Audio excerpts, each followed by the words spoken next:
नमस्कार विद्यार्थी मित्रांनो, मी अनिल नाईक गेल्या 20 वर्षापासून स्पर्धा परीक्षा इंग्रजी विषयाचं अध्यापन करत आलेलो आहे। स्पर्धा परीक्षा इंग्रजी म्हणलं की विद्यार्थ्यांना खूप भीती वाटते, पण घाबरण्याचं काहीच कारण नाही आहे। कारण आपण जर स्पर्धा परीक्षेचे पेपर्स पाहिले, मग ते MPSC राज्यसेवा असो, PSI-STI कंबाईनची परीक्षा असो किंवा सरळ सेवेची परीक्षा असो, त्याच्यामध्ये विचारले जाणारे प्रश्न जे आहेत ते कोणत्या टाईपचे असतात हे आपण आधी पाहायला पाहिजे।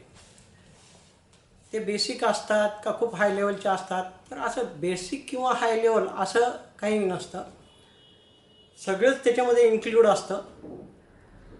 आणि त्याची तयारी जी आहे ती कशी करायची आणि कुठून करायची हा सगळ्यात मोठा प्रश्न विद्यार्थ्यांना पडत असतो। विद्यार्थी माझ्याकडे येतात आणि म्हणतात, सर माझं इंग्रजी खूप कच्चं आहे, मी कसं करू, काय करू वगैरे वगैरे। तर कच्चं आहे म्हणजे नेमकं काय आहे, म्हणजे नेमकी तयारी काय केली पाहिजे, त्याची कशी करायची, कुठून करायची, हे सगळे प्रश्न विद्यार्थ्यांना पडत असतात। आता इंग्रजीची तयारी ही नेमकी कुठून करायची, तर अतिशय बेसिकपासून म्हणजे क्रियापदापासून करायला पाहिजे। क्रियापदाची 3 रूपं आपल्याला पाठ असली पाहिजेत। त्याच्यानंतर नाउन, प्रोनाउन वगैरे, वर्ब, ॲडव्हर्ब, कंजंक्शन यांची बेसिक माहिती, यांची ओळख आपल्याला असणं गरजेचं आहे। तर आपण आज इंग्रजी विषय पाहणार आहोत। त्याच्यामध्ये आता राज्यसेवेला इंग्रजी विषयाचे ऑब्जेक्टिव्ह आणि डिस्क्रिप्टिव्ह असे 2 पेपर असतात। राज्यसेवा परीक्षामध्ये 50 मार्काचे ऑब्जेक्टिव्ह प्रश्न असतात आणि 50 मार्क हे डिस्क्रिप्टिव्ह क्वेश्चनला असतात। ऑब्जेक्टिव्हमध्ये ग्रामर, व्होकॅब्युलरी आणि पॅसेज असा पॅटर्न असतो आणि डिस्क्रिप्टिव्हमध्ये 25 मार्काचा एसे असतो, 15 मार्काचं ट्रान्सलेशन असतं आणि 10 मार्काचं प्रेसिस रायटिंग असतं। तर प्रथम आपण ऑब्जेक्टिव्ह पेपरवर फोकस करूया। ऑब्जेक्टिव्ह पेपरमध्ये ग्रामर, व्होकॅब्युलरी आणि पॅसेज असे 3 भागामध्ये हे डिवाइड झालेला असतो। तर प्रथम आपल्याला ग्रामरविषयी माहिती घ्यायची आहे। आता हे जी ग्रामर आहे, राज्यसेवा मेन्सचे जो 50 मार्काचा ग्रामरचा पेपर आहे त्याचं ग्रामर, त्याच्यानंतर PSI-STI कंबाईन परीक्षेचं ग्रामर आणि सरळ सेवा परीक्षेचं ग्रामर, ह्या तिन्हीमध्ये तसा फारसा फरक नाही। काहीही विचारलं जाऊ शकतं। आपल्याला शब्दाच्या जाती म्हणजे नाउन, प्रोनाउन, वर्ब, ॲडव्हर्ब, त्यानंतर प्रिपोजिशन, कंजंक्शन, इंटरजेक्शन हे सगळं आपल्याला माहिती पाहिजे, अगदी बेसिकपासून तर डिफिकल्ट लेवलपर्यंत। तर आपण या परीक्षांमध्ये विचारले जाणारे प्रश्न बघूया की कोणत्या टाईपचे प्रश्न विचारले जाऊ शकतात किंवा जातात, आणि त्यानुसार आपल्याला स्टडी कसा करायला पाहिजे हे आपण बघूया। तर साधारणपणे आता राज्यसेवा मेन्सच्या परीक्षेमध्ये कसे प्रश्न विचारले होते पहा। आपण MPSC राज्यसेवा 2019च्या परीक्षेमध्ये विचारले गेलेल्या काही प्रश्नांची माहिती घेऊ। प्रश्न कसे येतात आणि ते कसे सॉल्व्ह करायचे हे आपण बघू। आता एक प्रश्न असा होता, 2 वाक्य दिले होते आणि विचारलं होतं की या 2 पैकी कोणतं वाक्य बरोबर आहे आणि कोणतं वाक्य चूक आहे, किंवा ऑप्शन खाली 4 दिले होते, फक्त पहिलं बरोबर, फक्त दुसरं बरोबर, दोन्ही बरोबर, दोन्ही चूक असे ऑप्शन असतात। तर आता पहिलं वाक्य आहे, द मॅन इज मॉर्टल। आणि दुसरं the gold is a precious metal. आता याच्यामध्ये पहिलं वाक्य द मॅन इज मॉर्टल. आता या वाक्यामध्ये काय चूक आहे किंवा वाक्य बरोबर आहे का हे कसं पाहायचं. आता या वाक्याचा अर्थ काय, द मॅन इज मॉर्टल. मॉर्टल म्हणजे काय, मृत्यू येणारा. तर या वाक्याचा अर्थ आहे की माणसाला मृत्यू येतो. माणूस हा मर्त्य प्राणी आहे किंवा माणूस हा मर्त्य आहे, मृत्यू येणारा आहे. आता या शब्दाचा अर्थ जो आहे मॅन, याचा अर्थ आहे माणूस. माणूस म्हणजे याच्यामध्ये स्त्री पुरुष लहान मुलं सर्वजण येतात. मग जेव्हा मॅन या शब्दाच्या अर्थामध्ये स्त्री पुरुष मुलं वगैरे सगळे येतात तेव्हा या मॅनच्या अगोदर द वापरणं हे चुकीचं असतं. याच्या आधी कोणतंही आर्टिकल वापरलं जात नाही. तर हा नियम आपल्याला माहिती पाहिजे. म्हणून इथे द मॅन म्हणण्यापेक्षा नुसतं मॅन इज मॉर्टल असं म्हटलं जातं. आता दुसरं वाक्य आहे the gold is a precious metal. आता इथं जशी आर्टिकलची चूक आहे तशीच या वाक्यामध्ये सुद्धा आर्टिकलची चूक आहे. इथं the gold is a precious metal. आता आपल्याला माहिती असायला पाहिजे की मेटलच्या नामाआधी कोणतंही आर्टिकल वापरलं जात नाही. इथं सुद्धा आपल्याला नुसतं gold is a precious metal, इथं ए वापरलेलं आहे कारण इथं मेटल आहे. मेटल म्हणजे धातू. आता आपण मेटल मोजू शकतो. एक मेटल गोल्ड आहे, दुसरा मेटल सिल्वर आहे, तिसरा मेटल आयर्न आहे. हे 3 मेटल आहे. म्हणजे त्या 3 पैकी एक मेटल या ठिकाणी आहे. म्हणून इथं अ मेटल म्हणजे अ प्रेशियस मेटल. प्रेशियस म्हणजे मौल्यवान. सोने हा एक मौल्यवान धातू आहे, एक धातू, म्हणून इथं ए आलेला आहे. ठीक आहे. आपण सोन्याला 1 सोनं 2 सोनं असं मोजू शकत नाही, पण आपण मेटलला मात्र हा एक मेटल तो एक मेटल, गोल्ड हा एक मेटल आहे, सिल्वर हा एक मेटल आहे, हे दोन्ही मेटल आहेत. आपण मेटल मोजू शकतो नंबरमध्ये म्हणजे संख्येमध्ये, पण आपण गोल्ड हे संख्येमध्ये मोजू शकत नाही. आता हे एकवचनी नाम आहे म्हणून हे आलेलं आहे. ठीक आहे. तर हा पूर्ण प्रश्न आर्टिकलवर विचारला गेला होता. आता आपण दुसरा प्रश्न बघूया. Those Rascals must be punished. इथे दोजला अंडरलाईन केली होती आणि विचारलं होतं की दोज हे काय आहे आणि ऑप्शनमध्ये दिलं होतं डेमॉन्स्ट्रेटिव्ह ॲडजेक्टिव्ह, त्याच्यानंतर एम्फसायझिंग ॲडजेक्टिव्ह, त्याच्यानंतर अजून न्यूमरिकल ॲडजेक्टिव्ह वगैरे वगैरे असे 2-4 ऑप्शन होते. पण ऑप्शन पाहायच्या अगोदरच आपल्याला ते माहिती असायला पाहिजे की दोज हे काय आहे. तर दोज रास्कल्स. आता रास्कल्स नाम आहे म्हटल्यावर हे तर नक्की ॲडजेक्टिव्ह असणारच आहे. ऑप्शनमध्ये तरी दिलंच होतं. कधी कधी ऑप्शनमध्ये ॲडजेक्टिव्ह पण देतात आणि प्रोनाउन सुद्धा देतात. तर दोज हे डेमॉन्स्ट्रेटिव्ह ॲडजेक्टिव्ह आहे. कोणचं? डेमॉन्स्ट्रेटिव्ह. आता दोज हे डेमॉन्स्ट्रेटिव्ह प्रोनाउन सुद्धा आहे, पण इथं नाउन असल्यामुळं याला आपल्याला प्रोनाउन म्हणता येत नाही, याला ॲडजेक्टिव्हच म्हणावं लागतं. म्हणून हे डेमॉन्स्ट्रेटिव्ह ॲडजेक्टिव्ह. कदाचित ऑप्शनमध्ये डेमॉन्स्ट्रेटिव्ह प्रोनाउन आणि डेमॉन्स्ट्रेटिव्ह ॲडजेक्टिव्ह असे 2 वेगवेगळे ऑप्शन असू शकतात. त्याच्यामुळं तुम्ही तिथे चुकू शकता. म्हणून ते ॲडजेक्टिव्हच आहे का प्रोनाउन आहे हे पण पाहणं गरजेचं आहे. नामाच्या अगोदर विशेषण असतं आणि नामाऐवजी आपण प्रोनाउन वापरत असतो म्हणजे सर्वनाम वापरत असतो. तर इथे दोज हे काय?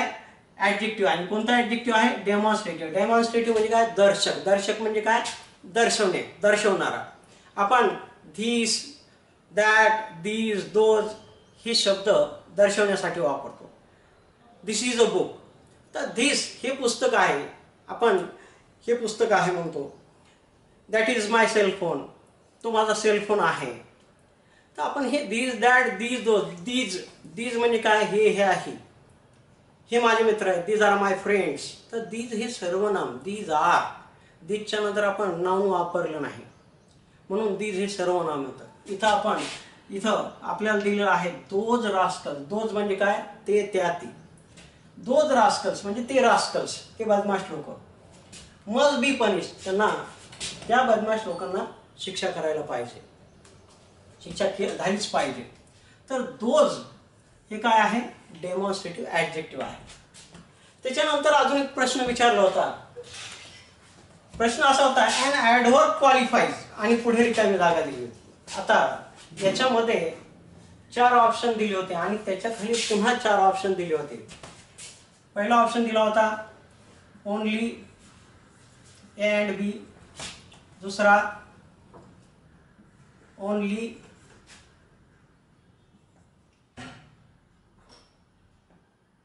ए बी अँड सी, तिसरा only B C and D,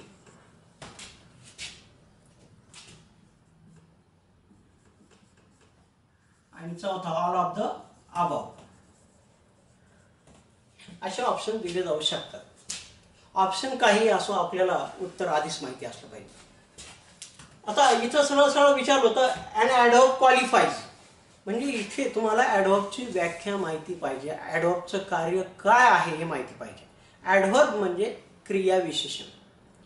तर क्रियाविशेषण म्हणजे काय, आता याच्या नावातच याची व्याख्या आहे. क्रिया आणि विशेषण. क्रिया म्हणजे क्रियापद, क्रिया करणारा, आणि विशेषण म्हणजे विशेषण जे नामाला क्वालिफाय करत असतं. तर क्रिया आणि विशेषण म्हणजे क्रियापदाला आणि विशेषणाला क्वालिफाय करणारं, मॉडिफाय करणारा जे असतं, म्हणजे ज्याचा अर्थ विकसित करतं, ते अर्थाचा विस्तार करतं, ते क्रियाविशेषण असतं. तर इथं व्हर्ब सुद्धा आलेला आहे आणि ॲडजेक्टिव्ह सुद्धा आलेला आहे. म्हणजे क्रिया विशेषण क्रियापदालाही मॉडिफाय करतं किंवा क्वालिफाय करतं, आणि ॲडजेक्टिव्ह म्हणजे विशेषणालाही मॉडिफाय करतं. त्याचप्रमाणे त्याचं अजून एक कार्य आहे, ते म्हणजे ते अजून एका क्रिया विशेषणाला सुद्धा क्वालिफाय करू शकतं किंवा करतं. म्हणून या प्रश्नाचं उत्तर आहे ए बी आणि सी, म्हणजे तुमचं ऑप्शन बी आहे. म्हणजे तुम्हाला थोडक्यात काय तर क्रिया विशेषणाची व्याख्या सुद्धा पाठ पाहिजे. म्हणजे सगळ्या जेवढे पार्ट्स ऑफ स्पीच आहे, noun, pronoun, adjective, adverb, verb वगैरे, ह्या सगळ्यांच्या व्याख्या माहिती पाहिजे. म्हणजे खूप बेसिक इन्फॉर्मेशन आहे, बेसिक नॉलेज आहे. तर ह्या बेसिक नॉलेजपासून आपल्याला थोडंसं डिफिकल्ट लेवलच्या नॉलेजपर्यंत आपला अभ्यास तयार करायला पाहिजे. तर हे काही बेसिक इंग्लिशवर विचारले गेलेले प्रश्न आहेत. ठीक आहे. तर इंग्रजी तसं काही अवघड नाही आहे, सगळ्यांनी इंग्रजीचा बाऊ करून ठेवलेला आहे. तुम्ही जर पद्धतशीरपणे एका एका टॉपिकचा व्यवस्थित अभ्यास केला, पुस्तकं वाचले, तर खूप चांगली तयारी होऊ शकते. आणि इथे तर मी तुमचं सगळं म्हणजे इंग्लिश ग्रामर घेणारच आहे, व्होकॅब्युलरी वगैरे हे सुद्धा घेणार आहे. आणि आपण सगळं सिलेबस वाईज घेऊ. पहिल्यांदा noun, pronoun, adjective, verb, adverb, preposition, conjunction, interjection वगैरे वगैरे, या सगळ्यांची आपण बेसिक आणि ॲडव्हान्स्ड सगळीच माहिती घेणार आहोत. परीक्षेत विचारले गेलेले आणखीन काही प्रश्न आपण बघणार आहोत या ठिकाणी. पहिला प्रश्न असा आहे, he was afraid to see a dash of lions. इथे रिकामी जागा दिलेली आहे आणि रिकाम्या जागी आपल्याला या 4 ऑप्शनपैकी एक ऑप्शन आपल्याला भरायचा आहे. ही वॉज अफ्रेड, तो घाबरला. टू सी, पाहून. लायन्स म्हणजे सिंह, लायन्स अनेक वचन आहे. डॅश ऑफ लायन्स, सिंहांचा रिकामी जागा पाहून तो घाबरला. तर सिंहांच्या समूहाला इथे आपल्याला नाव दिलेलं आहे. या 4 याच्यामध्ये सिंहाच्या समूहाला काय नाव आहे हे आपल्याला माहिती असणे आवश्यक आहे. हा नामावरचा प्रश्न आहे आणि त्यातल्या हे कोणतं नाम आहे, समूहवाचक नाम आहे, म्हणजेच कलेक्टिव्ह नाउन आहे.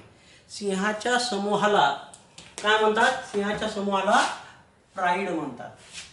तर इथं आपल्याला he was afraid to see a pride of lions, म्हणजे आपल्याला समूहवाचक नाम, नामाचे जे प्रकार आहेत proper noun, common noun, collective noun, material noun आणि ॲब्स्ट्रॅक्ट नाउन.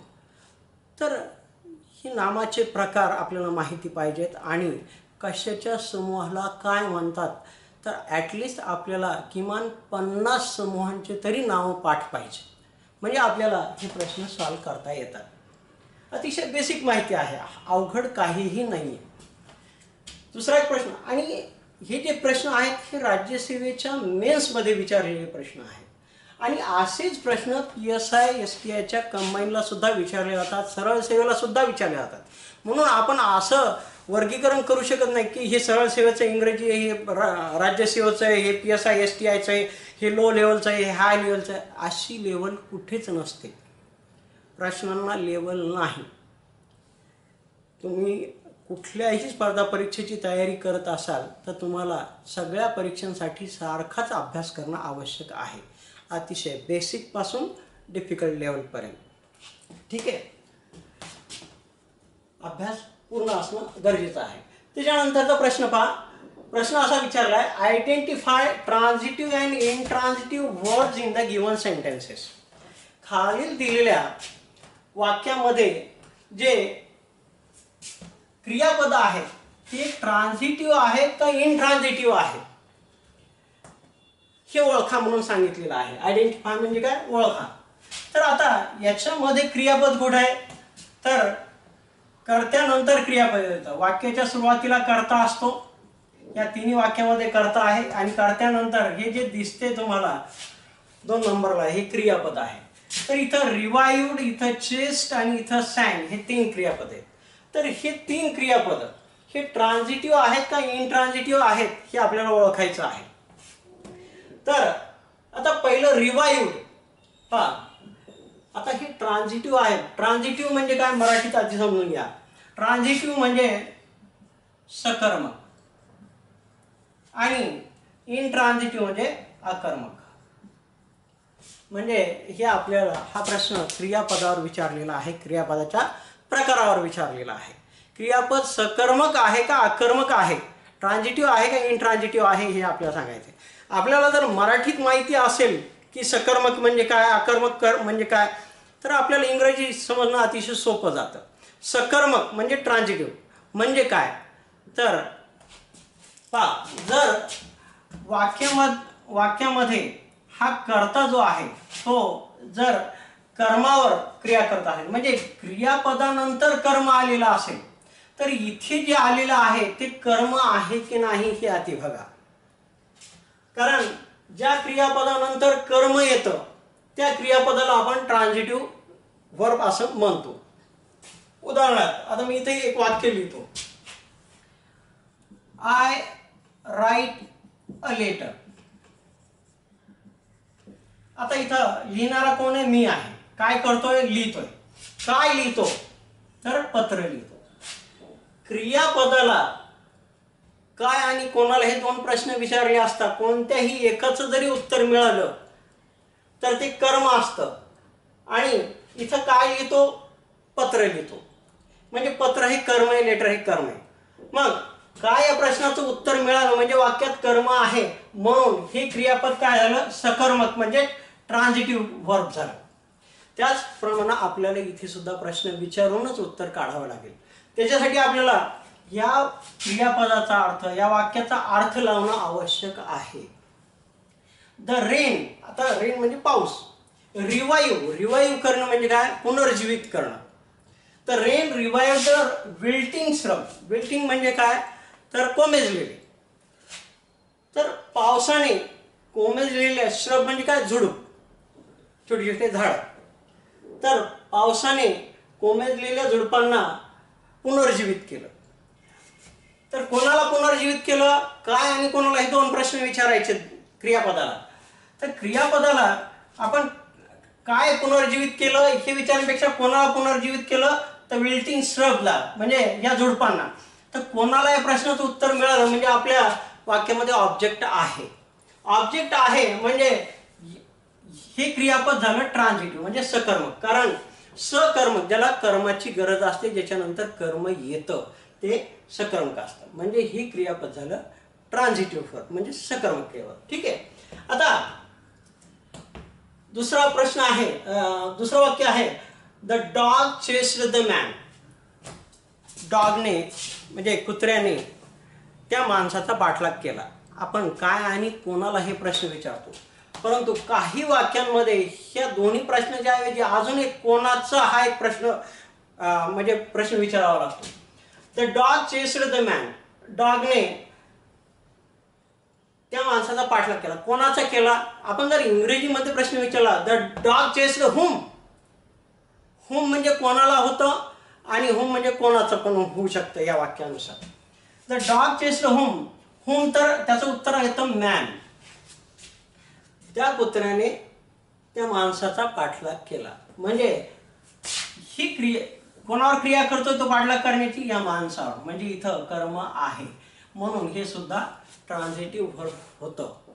ठीक आहे. आता तिसरं वाक्य बघूया. The choir sang badly that morning. Choir म्हणजे गाणाऱ्या लोकांचा समूह. सॅंग, सिंगचा भूतकाळ आहे. सॅंग, सिंग म्हणजे गाणं म्हणणे आणि सॅंग म्हणजे गाणं गायले. बॅडली वाईटरित्या. दॅट मॉर्निंग म्हणजे त्या सकाळी. म्हणजे त्या सकाळी हे गाणं गाणाऱ्या लोकांनी गाणी गाणारे लोक अतिशय वाईटपणे गायले. तर काय गायले हे दिलेलं नाही. ते गायले, पण काय गायले, कोणाला गायले, आपण उत्तर मिळू शकत नाही वाक्यामध्ये. तर इथं सॅंग या शब्दाला, या क्रियापदाला प्रश्न विचारल्यानंतर सुद्धा आपल्याला उत्तर मिळत नाही, कारण आपल्याला कर्म मिळवायचं आहे. तर कर्म या वाक्यामध्ये नाही. सॅंग म्हणजे गायले. काय गायले माहित नाही, कोणाला गायले माहिती नाही, म्हणजे कर्म मिळत नाही. म्हणून हे अकर्मक म्हणजे इनट्रान्झिटिव्ह व्हर्ब होते.